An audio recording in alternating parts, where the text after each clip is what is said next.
Let's explore gears in a real life setting. We just took a look at gears on a Lego setting. Now let's explore gears in real life. And a bike is a very good example of that. If you've ridden a bike before, you've probably interacted with bike gears before, but if you haven't, when you do learn how to bike, you will almost certainly interact with gears because they make your life so much easier when you bike. So why put gears on a bike? Well, I want you to think about it this way. When you're going uphill, do you think that requires more force or less force than when you're going downhill? Thinking about gravity or the force that pushes us down, when you're going downhill, you have gravity with you. The gravity is going to help you go down. So you need to push less. But when you go up, you need to push more because gravity wants to pull you down the other way. So that's why we use gears, so that when we're going uphill, we can make it easier for us and we're going to go slower. But when you're going downhill, we can have a little bit more force in the gears so we can go a little bit faster. Let's take a look at my gear. So in the front, we have 3 gears, and some bikes have more gears or less gears in the front. Mine has 3. And here, the pedals are where you would put your feet. I know my bike is upside down, so try to think about if it were a right setup. This is where you put your feet. And these are effectively the motors of your bike. And I know our legs aren't really motors, but they act in the same way as the motors in their previous demonstration. On the back side here, we have 8 gears. And like I said, some bikes have more, some bikes have less, but we have 8 gears here.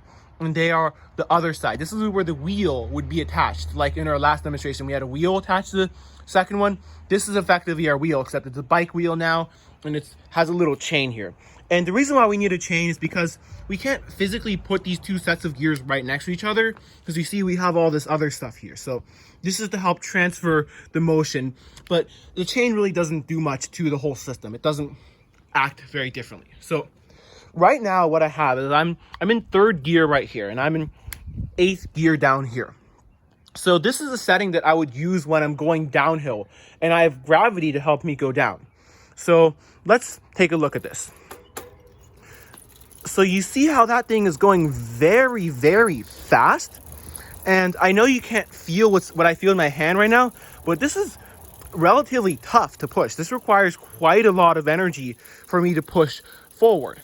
And the reason for this is because if we look at this gear, look how big this gear is. And then we go over here and we look at that very small gear. That gear probably only has maybe 10 teeth. So for one time, I'm going to stop this first so we can maybe count that. So let's look at this. So I push this thing one time, and giving me a little trouble here because yeah, it's very hard to push. So you see I'm pushing this thing one time around the circle, and you see how many times it turns. One turn of this turns the wheel so many times because I have a larger gear going into a smaller gear. So give me a sec here. I'm going to do some adjustments, and then we'll see how it's going to look when I have a small gear here on a large gear. I'm going to temporarily stop the video, and I'll come back once I have the settings changed. Sorry, I had to pause the video there. I am filming with one hand, and I have to use 2 hands in order to move the gears here. And before we get into this, just in case anyone was wondering how we change the gears, there are levers on each side of the handlebars here. You see one here, and on the other side you have the same setup. And you use those to change the gears. So while you're biking, you can just use your hands to change the gears. You don't have to physically pick up the gears and change them. So that's how I did it. And now let's get into it. So as you can see, I made a modification here to the gears here. Before, the chain was up here. Now I moved it down to here. This is a smaller gear, and I moved it from a larger gear to a smaller gear. And now what I did on this side, before the chain was on that very last gear in there, that very small one, you see it? And I moved it all the way up to 1st gear, which is this large gear. So think about it. In the last one, we had this large gear turning this small gear, which is very small compared to this the big one out here on the outside. It's a very big difference. But now we have this gear turning this gear, and they're almost the same size.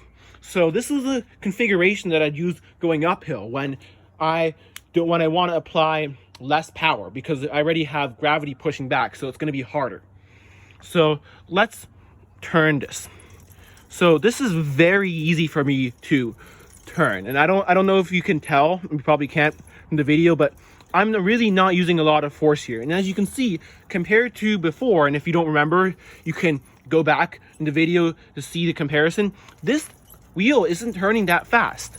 because we have a small gear here turning a larger gear on this side. And as we've seen from the past videos, when you have a large gear turning a small gear, like we had in our last example, it enables it to go faster. But when you have a small gear turning a large gear, like in this situation, it's not going to go as fast.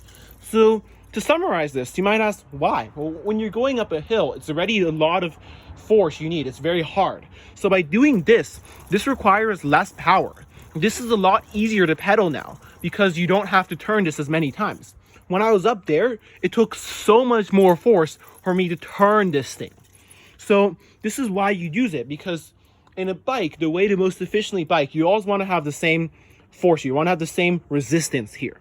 So when you're going uphill, in order to keep the pressure, keep the resistance the same, you want to have this kind of setup. And you're going to go slower, but try going up a hill in highest gear here and lowest gear here, smallest gear here, and have fun with that. That's my challenge to you.